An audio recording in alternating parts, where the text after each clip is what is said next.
민수기 1장 20절에서 46절까지의 말씀을 제가 봉독하도록 하겠습니다. 이스라엘의 장자 르우벤의 아들들에게서 난 자를 그들의 종족과 조상의 가문에 따라 20세 이상으로 싸움에 나갈 만한 각 남자를 그 명수대로 다 계수하니 르우벤 지파에서 계수된 자는 4만 6,500명이었더라. 시므온의 아들들에게서 난 자를 그들의 종족과 조상의 가문에 따라 20세 이상으로 싸움에 나갈 만한 각 남자를 그 명수대로 다 계수하니 시므온 지파에서 계수된 자는 5만 9,300명이었더라. 가세 아들들에게서 난 자를 그들의 종족과 조상의 가문에 따라 20세 이상으로 싸움에 나갈 만한 자를 그 명수대로 다 계수하니 각 지파에서 계수된 자는 4만 5,650명이었더라.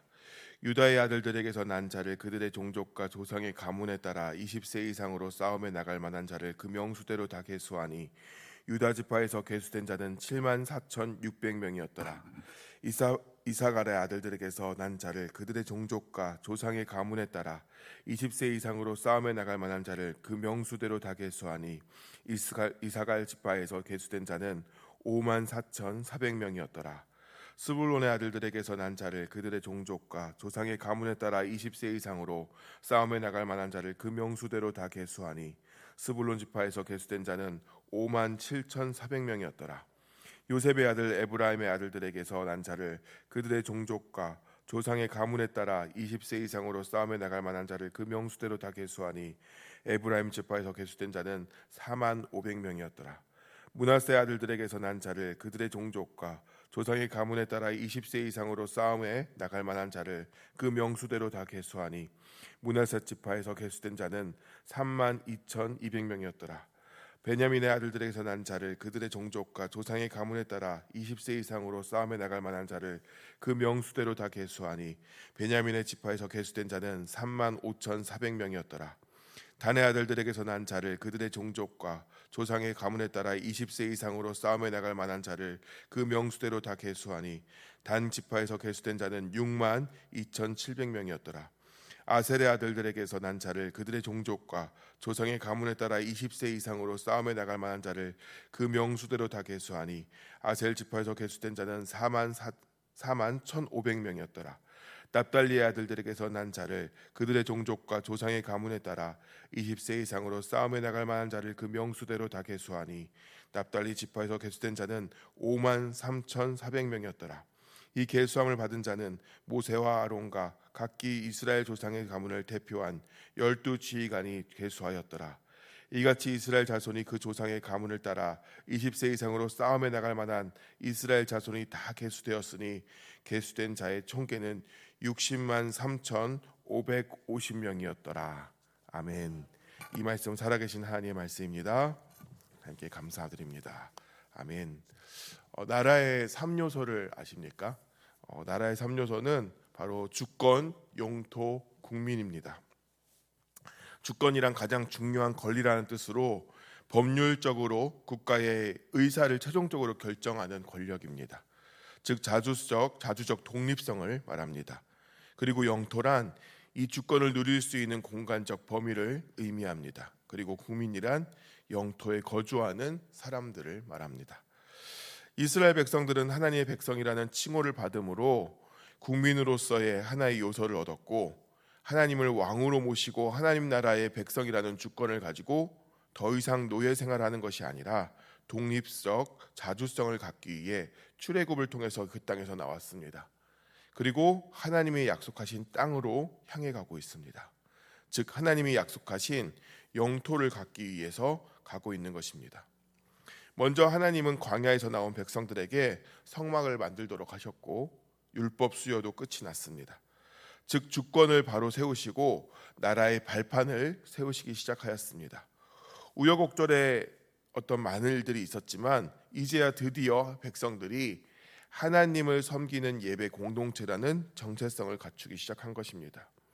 이제 허락하신 영토를 들어갈 첫 번째 준비가 된 것입니다. 그러나 이 땅을 갖기 위해서는 아직 준비할 것이 더 많이 남아 있었습니다.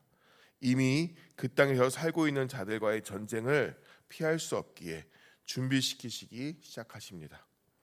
그 땅에 살고 있는 자들과 그저 섞여 살아가서는 나약한 이스라엘 백성들은 하나님의 나라를 온전히 세울 수 없기 때문에 전쟁은 피할 수 없는 것입니다. 그래서 이제 전쟁을 대비하여서 하나님의 군대를 조직하고자 하시고 계십니다. 그래서 광야에서 나온 지 약 13개월쯤 되었을 때에 하나님은 모세를 통해서 인구 조사를 시키시기 시작합니다.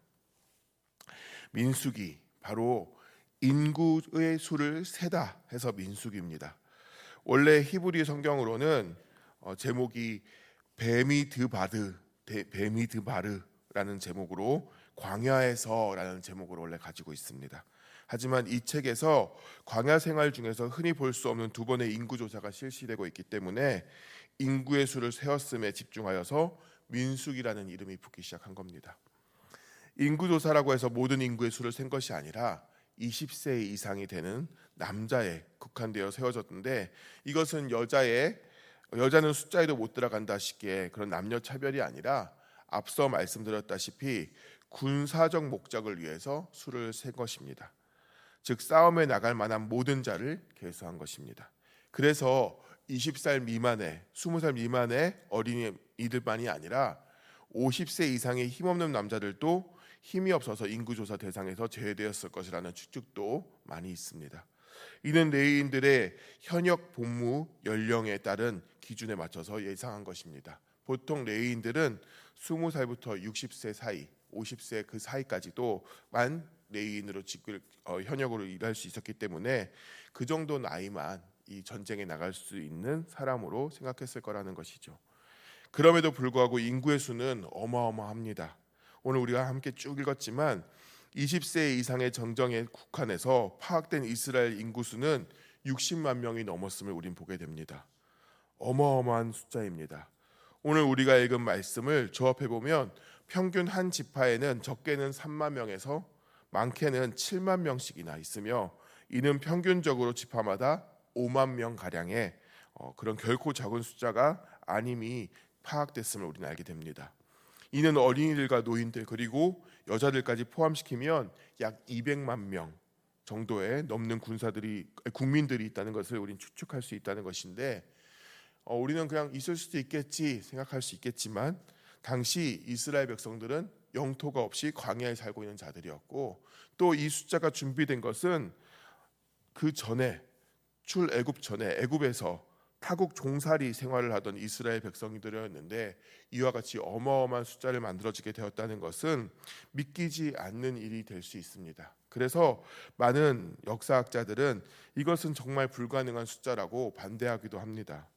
그러나 그들이 이것저것 이유를 들며 과장적이고 신화적인 숫자라고 치부하고 있지만, 그 숫자를 아니라고 파악하는 모든 이야기들은 결국 해석이 실패로 돌아갔고, 결국 불가능할 것 같은 이 숫자가 될 수 있었던 것은 하나님께서 아브라함에게 약속하셨던 후손이 하늘의 별처럼 바다의 모래처럼 셀 수 없을 것이라는 그 약속의 성취로밖에 우리는 볼 수 없는 것입니다. 오늘 본문은 각 지파별 개수의 인원에 대한 보고입니다. 별다르게 특별한 내용도 없고 같은 패턴으로 똑같은 이야기, 이름만 바뀌어서 읽었습니다. 그러나 하나님의 말씀은 분명한 의도와 목적을 가지고 축약된 말씀입니다. 따라서 우리에게는 의미 없어 보여도 하나님의 분명한 의도가 이 안에 담겨 있음을 우리는 믿습니다. 하나님은 학창 시절 선생님들이 우리를 부르던 그런 번호로 호명하지 않으십니다. 이사야 49장 16절을 보시면 하나님의 손바닥에 우리의 이름을 새겨서 기억하신다고 말씀하고 계시고, 마태복음 10장 30절을 통해서는 우리의 머리털 하나까지 세시며 우리를 기억하신다고 분명히 말씀하시고 있기 때문입니다. 각 지파별 개수된 인원수에 맞는 하나님의 관심과 사랑이 들어있음을 우리는 이 숫자 파악에서 알 수 있게 되는 것입니다. 하나님께서 20살 이상 된 인구의 수를 몰라서 세보라고 하시겠습니까? 아님 단순히 수를 셈으로 자신들의 수가 이 정도 있으므로 너희들은 안심하고 전쟁에 참여해라 해서 안심을 주기 위해서 센 것일까요? 그것이 아니라는 것이죠. 숫자를 세어가며 한 명 한 명 주님의 군사로 세우시며 임무를 주시고자 인구 파악을 시키신 것입니다. 그리고 네가 나의 군사로구나, 내가 너를 기억한다의 관심을 보여주심으로써 이 백성들이 하나님이 나를 사랑하심을 깨닫게 되는 시간들을 허락하시고 계신 것입니다. 단순히 군인으로서 세워지는 것이 아니라 어디 대대에, 어디 중대에 속한 누구임을 알게 하시고 자기의 속한 그곳에서 어떤 임무를 다해야 되는지, 그런지 누구인지 정체성을 찾게 하는 그런 시간을 하나님께서 이 시간을 통해서 하고 계신 것입니다. 군인도 모두 똑같은 군인이 아닙니다. 저는 육군에서 포천에 있는 201 항공대대에 육군 항공대대를 나왔습니다. 육군에 무슨 항공이 있냐라고 생각하실 수 있겠지만 육군도 이동하고 수송하고 여러 가지 일을 하면서 헬기를 쓰기도 합니다. 즉 저는 헬기 승무원의 역할을 한 군인이었습니다. 선불도 끄고 레펠도 시키고 응급 후송도 하고 여러 가지 임무를 저는 군대에서 했습니다. 보통 생각하는 군대와는 전혀 다른 여러 가지 임무를 맡아서 2년간 군 생활을 했습니다.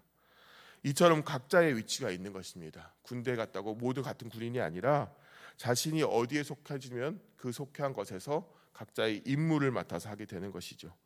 육군이냐 공군이냐 해군이냐 해병대냐부터 시작해서 육군 안에서도 전차 부대인지 포병 부대인지 수송 부대인지 무전을 담당하는 무전병인지 아까 저같이 헬기를 타고 다니는 승무원인지 이것까지도 각자로 다 나눠지는 것이죠. 오늘 이스라엘에게 시키신 이 인구조사도 단순히 인원 파악이 아닙니다. 이런 분류를 위해서 하나님께서 세워가시고 만들어 가시는 것이죠. 이것을 토대로 작전을 세우고 임무를 받아서 하나님의 군인으로서 자신의 사명을 감당하게끔 한 것입니다. 그저 임무와 사명만 주어지면 싸울 준비가 되겠습니까? 아닙니다. 이를 위해 훈련을 받습니다. 군대에 입대를 하게 되면 훈련병의 시간을 지나서 각자 받은 주특기에 맞춰서 훈련 학교에 가서 또 배우고 준비시키고 또한 반복적인 훈련을 통해서 하나님이 계획하신 그 군대에서 계획하는 일들을 감당하게 되는 것입니다. 오늘 또 하나님은 이 인구조사로 각 지파별로 맡은 임무를 주시고 그를 통해 하나님의 군대로서 자리 잡게 하시는 것입니다. 이처럼 한 명 한 명 각자의 임무를 하나님께서 주시고자 인구조사를 한 것이지요. 우리 성도들도 마찬가지입니다. 단 한 사람도 그저 의미 없는 전쟁에 총알바지로 영적 전장에 서 있는 그런 사람들이 아닙니다. 악을 멸하고 사탄을 짓밟는 영적 전쟁에 하나님의 군사로서 각자의 임무에 맞게 싸우게 되는 것입니다. 우리를 성도로 불러 세우시고 각 교회에 배치시키시고 그 공동체 안에 속하게 하신 이유가 이와 같은 이치입니다. 우리가 그냥 이 교회를 선택하여 온 것 같지만 우리 화도교회를 선택하여서 오신 것 같겠지만 이것까지도 하나님이 보시기에 가장 좋은 교회로 우리에게 가장 잘 맞는 교회로 배치시키시고 그곳에서 훈련시키시며 하나님의 군대로서 준비하게 하시고 사명을 감당하게끔 하고 계신 것입니다. 여러분은 지금 어디에 속하 계십니까? 화도교회에 속하시고 또한 3040이나 5060이나 갈렙부에 속하시고 그 안에 또 여전도회나 남성교회에 속하셔서 그리고 또 각자의 다른 임무들을 주셔서 그곳에서 사역을 감당하게 하시고 하나님의 일들을 준비시키고 계신 것입니다. 그러므로 우리에게 맡기신 이 일들, 이 자리에서 우리는 최선을 다해서 하나님의 일들을 감당하는 우리 모습이 나타나야 될 것을 믿습니다. 허락하신 자리에서 기쁨으로 주신 사명을 감당해 나갈 때 앞으로 나에게 닥쳐올 많은 시련과 고난도 거뜬히 이길 힘들을 허락하시는 것입니다. 또한 힘을 예비시키시고 승리케 하시는 하나님을 경험하고자 하면 우리에게 맡겨주신 그 자리를 충성을 다하여 우리의 모습들을 우리에게 맡기신 그 사명들을 감당해 나가야 하는 것입니다.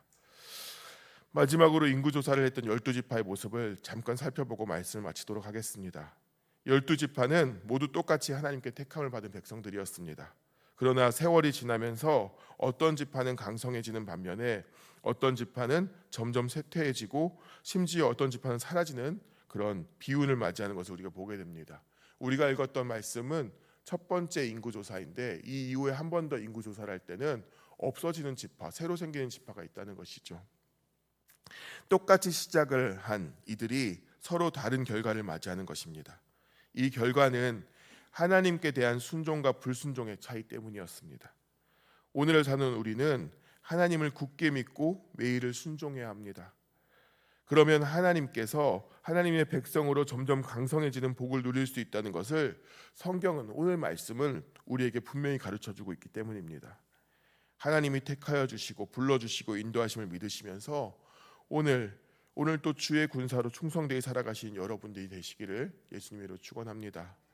우리에게 맡겨주신 이 사명, 우리에게 맡겨주신 이 자리는 하나님이 예비하고 준비하셨음을 믿으시고 나에게 붙여주신 가정, 나에게 붙여주신 교회, 내가 속한 그곳이 내가 군사로 서 있는 자리임을 기억하시며 오늘 하루도 군사로서 살아가시는, 충성되게 살아가심으로 칭찬받으시는 여러분 모두가 되시기를 예수님으로 축원합니다. 기도하겠습니다. 사랑과 은혜로 우리를 인도하시는 하나님 아버지, 이 새벽에 하나님의 말씀을 들으며 우리의 믿음을 돌아보게 하시고 기도하게 하시니 감사합니다. 민수기 말씀을 통하여 인구조사하시는 반복된 말씀에도 하나님의 뜻이 담겨 있으며 주의 뜻 가운데 우리도 각자의 가장 잘 맞는 곳에 배치시키시고 훈련시키시며 영적 전쟁의 군사로 세워졌음을 깨닫게 하시니 감사합니다. 주님, 우리를 화도교회 성도로 불러주셨사오니 이곳에서 해야 할 맡기시고 준비시키시는 계획에 순종하며 준비되는 자로 살아가게 하시고 군사로 살아가게 하셔서 믿음이 우리 안에 있게 하여 주시옵소서. 세상의 것들에 기대는 삶이 아니라 세상을 이기신 오직 예수 그리스도 한 분만을 의지하며 준비된 군사가 되게 하시고 오직 주님 안에서 누릴 수 있는 또한 평안을 갖고 구별된 삶을 살아가는 저희가 되게 하여 주시옵소서. 순종하는 믿음이 있게 하시고 나를 위함으로 살아가는 자가 아닌 오직 주님이 주시는 사명을 감당하는 우리 모두가 되게 하여 주시옵소서. 교회와 교회의 목회자와 직분자들을 위해서 기도합니다. 성령 충만함을 주시고 주의 일을 감당하는 데 어려움이 없도록 지켜보아여 주시옵소서. 늘 주 안에서 강건케 하시고 기쁨으로 사역하는 청지기의 삶을 살게 하여 주시옵소서. 환우와 성도들의 삶을 위해서 기도합니다. 상하고 찢긴 마음을 위로하여 주시고 질병과 노고와 아픔으로 신음하는 우리 성도님들에게 성령 하나님 찾아가 주셔서 위로하여 주시고 통증이 사라지게 하여 주시고 깨끗하게 낫게 하시며 치료의 강선을 바라사 회복되게 하여 주시옵소서. 또한 각 성도들의 삶을 필요로 이 시간 간절히 구하오니 주님의 모든 장소의 주인 되어 주셔서 함께하여 주시고 지켜주시고 보호하여 주시옵소서. 이 시간 기도할 때 정확하고 구체적인 하나님의 인도하심이 우리를 붙들어 주사 응답의 역사가 이 새벽에 있게 하여 주시길 간절히 소망하오며 오늘 하루도 오직 주님만을 의지하오며 이 모든 간구를 예수 그리스도 이름으로 기도하옵나이다. 아멘.